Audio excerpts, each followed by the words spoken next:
কাল রাত্রিবেলা কিছু ফ্রেন্ডসরা মিলে লেট নাইট আমরা এখানে গল্প আড্ডার সাথে সময় কাটিয়েছি। প্রত্যেক মাসেই এরকম ১-২টো দিন কাটে। আর এই ১-২টো দিন এত সুন্দর করে গল্প আড্ডা করার পর প্রত্যেক দিনের যে পরিশ্রম, ক্লান্তি, এত দৌড়ঝাঁপ সেগুলো করা এনার্জি আরও বেশি বেড়ে যায়।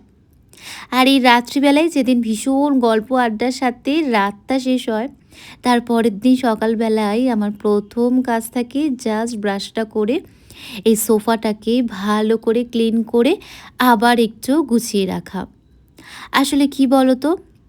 ৩ টে রুমের মধ্যে আমি হয়তো খুব কম সময় কাটাই। এই জায়গাটাতেই আমার সারাদিনের বেশি সময়টাই কাটে।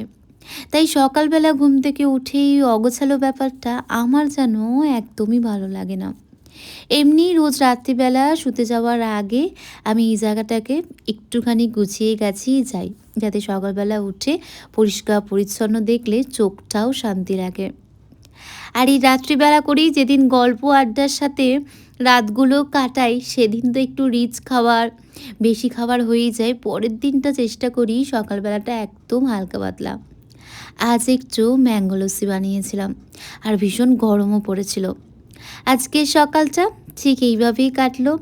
আজকের গল্পটাও ছিল ঠিক এরকম। চলো আবার পরে অনেক গল্প হবে।